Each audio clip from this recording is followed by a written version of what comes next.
ઇલેક્શનને હવે ગણતરીના દિવસો બાકી રહી ગયા છે, ત્યારે દરેક પક્ષો એડી ચોટીનું જોર જીતવા માટે લગાવી રહ્યા છે અને એકબીજા પક્ષો પર આક્ષેપો પ્રતિ આક્ષેપો થઈ રહ્યા છે। ત્યારે આજ રોજ કોંગ્રેસ દ્વારા એક પ્રેસ કોન્ફરન્સનું આયોજન કરવામાં આવ્યું હતું, જેમાં દિલ્હીમાં કેજરીવાલની એજ્યુકેશન સિસ્ટમ સામે આક્ષેપો કરવામાં આવ્યા હતા। દિલ્હી પ્રોફેસર એસોસિએશનના સભ્યો દ્વારા અરવિંદ કેજરીવાલની એજ્યુકેશન સિસ્ટમ સામે આક્ષેપો કરવામાં આવ્યા છે। કોંગ્રેસ દ્વારા દિલ્હીમાં પ્રોફેસરોને નિયમિત પગાર ન મળતો હોવાના આક્ષેપો કરવામાં આવ્યા હતા અને દિલ્હી વિશ્વવિદ્યાલયની 12 કોલેજો નાણાં ભીડનો સામનો કરી રહ્યા હોવાનું તેના દ્વારા આક્ષેપો કર્યા છે અને દિલ્હીના કેજરીવાલના શિક્ષણ મોડેલની પોલ ખુલ્લી પાડી હતી અને જ્યારે કેજરીવાલ ગુજરાતમાં ફ્રી શિક્ષણની વાતો કરી રહ્યા હોય ત્યારે દિલ્હીમાં શિક્ષકોને પગારના ફાફા હોવાની વાત સામે આવતા રાજકીય માહોલ गरमायो છે। जो आप बोल रहे हैं ना, प्राइवेट एजुकेशन में, प्राइवेट इंस्टीट्यूशंस में ऐसा होता है, इसीलिए तो कांग्रेस के मैनिफेस्टो में ही सरकारी शिक्षा की बात की गई है। हम सरकारी शिक्षा की बात क्यों कर रहे हैं, हम क्यों उच्च शिक्षा के निजीकरण का विरोध कर रहे हैं, वो इसीलिए कर रहे हैं क्योंकि वहाँ ऐसा हो रहा है। रही बात ये मुद्दा क्यों बना, वो मुद्दा इसलिए बना क्योंकि यहाँ पे केजरीवाल जी आकर के एक ऐसा प्रोपेगेंडा कर रहे हैं और इस देश मतलब इस प्रदेश की जनता को एक झूठे प्रोपेगेंडा में बांधने की कोशिश कर रहे हैं। तो एक टीचर होने के नाते इस देश के जिम्मेदार नागरिक होने के नाते हमारा दायित्व बनता है कि उस झूठे प्रोपेगेंडा के खिलाफ हम बोलें, बात करें।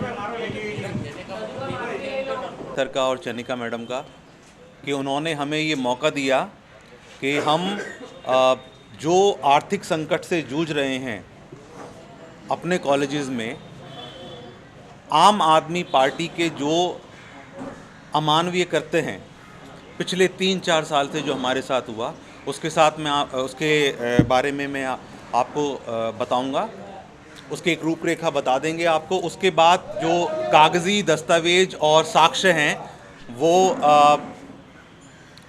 हमारे मित्र प्रोफेसर उदयवीर जी आपको उसको बारे में और बताएंगे। इस देश की जो राजधानी है वो दिल्ली है और देश की बेहतरीन यूनिवर्सिटी में दिल्ली विश्वविद्यालय का नाम आता है।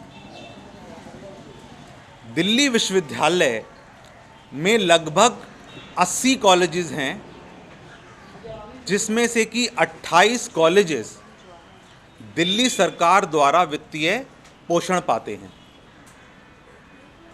जिनमें से 12 कॉलेजेस को 100% जो वित्तीय अनुदान मिलता है वो दिल्ली सरकार द्वारा मिलता है और 5% बाकी 16 कॉलेजेस में। और हम उनमें से एक कॉलेज जो कि 100% अनुदान जो दिल्ली सरकार से मिलता है उससे आते हैं। दिल्ली में साथियों बहुत सारी सरकारें रहीं। 15 साल शीला दीक्षित जी की सरकार रही, कांग्रेस की सरकार रही और एक भी दिन आर्थिक संकट से हम लोगों को नहीं गुजरना पड़ा। पिछले 3-4 साल में जब कोरोना चरम सीमा पर था, केजरीवाल जी की सरकार ने फंड कट शुरू किया। शिक्षकों की राजधानी में देखिए क्या हो रहा है। जो बातें वो यहाँ करते हैं वो तो अलग बात है, जो फेक एजेंडा लेके आते हैं अब तो वो पुराने हो चुके हैं और हम लोगों की भी आंखें खोलनी चाहिए कि जो फेक एजेंडा वो शिक्षा के बारे में दे रहे हैं वो दिल्ली में क्या कर रहे हैं। दिल्ली के विश्वविद्यालय के जो कॉलेजेस हैं उनमें क्या चल रहा है। तो हमारा फंड कट कोरोना के समय काटा गया। धरने पर हम लोग गए, तादाद में गए, भाई ऐसा आप क्यों कर रहे हैं। उसके बाद हम और उदयवीर जी ऑनरेबल हाई कोर्ट के पास भी गए, जहाँ से ऑर्डर हुए भाई ये फंडामेंटल राइट है वेतन का, आप वेतन क्यों नहीं दे रहे हैं। जैसे उनकी आदत है सरकार के काम करने का जो तरीका आप लोगों को पता है, इधर कीचड़ फेंको उधर कीचड़ फेंको, ये सारी हमारे पास पैसा नहीं है ये नहीं। उसका एक ह्यूमन राइट है कि अगर एक मजदूर भी काम करता है अगर तो सुबह काम करता है, शाम को एक झाड़ी जब जाता है तो उसको दी जाती है। हमने तो लगातार 6 महीने तक काम किया है और हमें तनख्वाह नहीं दी गई। ये एक विश्वविद्यालय की बात है।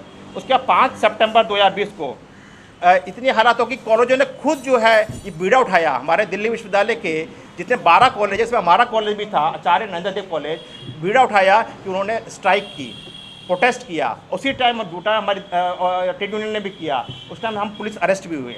और उसके बाद थक हार के जब हमने देखा कि हालात नहीं सुधर रहे हैं, तो 16 सितंबर 2020 को हमें कोर्ट जाना पड़ा, दिल्ली हाई कोर्ट। उसकी हमारे पास रिट पिटीशन भी है, PIL भी है, पूरी कॉपी है हमारे पास। तो 16 सितंबर 2020 को गए, जिसमें कि पहला पिटिशनर मैं था और डॉक्टर यशेश्वर सेकंड पिटिशनर थे। इसके अलावा 4-5 साथी और थे और कॉलेजों के हमारे, जो कि पूरी तरह से 100% फंडेड कॉलेज के थे। तो अब सुनवाई देखिए कि उस जो हमारे केस की जो हमने वहाँ पर रिट पिटिशन डाली, तो हुआ क्या कि उसके बाद अगली सुनवाई हमें 16 सितंबर के बाद 21 सितंबर को मिली। यानी कि इस जो हमने केस फाइल किया था, उसकी संवेदनशील को हमारे जस्टिस, ऑनरेबल जस्टिस साहब ने भी समझा कि 4 दिन के बाद अगली डेट दी गई। और उसके बाद 21 के बाद फिर 24 सितंबर को जो है दूसरी डेट दी गई, और जो कि हमें एक PIL की तरह उसको ट्रीट किया गया। और फिर 11 नवंबर को एक दोबारा से डेट दी गई, और जाके लास्ट में जो है 16 दिसंबर 2020 को इसका फैसला ऑनरेबल हमारी हिमा कोहली मैडम ने दिया, जस्टिस ने, कि जो ये 12 कॉलेज की आप तनख्वाह जो है वो रोक नहीं सकते हैं, पहली बात। हम कोर्ट जाने का केवल एक ही कारण था, खासतौर पर हम साथियों का, कि कोर्ट क्या कहेगा। और डर का माहौल इतना था कि एक शिक्षक जो है अपनी तनख्वाह के लिए किसी को बोल नहीं पा रहा था और कोर्ट तक जा नहीं पा रहा था। हमने हिम्मत करके गए, केवल इस कारण से गए, कोर्ट क्या कहेगा, ये कहेगा कि आपको तनख्वाह नहीं देंगे हम, आपको आप काम करिए, हम तनख्वाह नहीं देंगे आपको, या फिर दिल्ली सरकार ये कहेगी कि हमारे पास पैसा नहीं है। 2 चीज़ हो सकती है केवल। तो हम कोर्ट गए, तो कोर्ट जाके हमें मालूम पड़ा, जैसे यशेश्वर जी ने बताया हमें, कि लास्ट में फैसला हुआ कि आप इनके सैलरी को रोक नहीं सकते हैं, आपको रिलीज़ करनी पड़ेगी। ये हमारे पास कोर्ट का हमारा डिसीजन रहा। तो वहाँ जाके हमें मालूम पड़ा कि जो वहाँ के वकील भी इस बात को नहीं कह पाए कि हमारे पास दिल्ली सरकार के पास कोविड के टाइम के कारण पैसा नहीं है। तो देखिए किस तरीके से इसको इस रचना को रचा जाता है कि वहाँ जाके फैसला हुआ, और उसके बाद तुरंत बाद जो है पैसे जो है कॉलेजों के रिलीज़ किए गए। परंतु दुर्भाग्य की बात यह है, जो फंड कट की बात कर रहे हैं, अब बात सैलरी तनख्वाह की नहीं है, फंड कट करना, ताकि जितनी हमारी ज़रूरत है कॉलेज को एक चलाने के लिए, जिसमें कि बताया मैंने, सैलरी के अलावा बहुत सारे हेड होते हैं, जिसमें कि हमें एक LTC दिया जाता है, और इसके अलावा हमारा चाइल्ड एजुकेशन अलाउंस होता है, उसमें हेल्थ के लिए हमारे मेडिकल बिल्स होते हैं, जो कि कोविड के टाइम पर तो बहुत कुछ था, ठीक है ना। और हमारे यहाँ इतने हमारे जो सीनियर टीचर्स हैं, जो लगातार पढ़ती है, उनको रोक दिया गया। एक कॉलेज ऐसा है यहाँ पर, मैं कोट कर रहा हूँ, महाराजा अग्रसेन कॉलेज, वहाँ पर ऐसा है, वहाँ पर क्या है, पिछले 3 साल से मेडिकल बिल को रोक दिया गया है, 3 साल से। और उसमें अलावा एक कॉलेज और है, 2-3 कॉलेज ऐसे हैं जहाँ 6 महीने से सैलरी नहीं दी गई थी।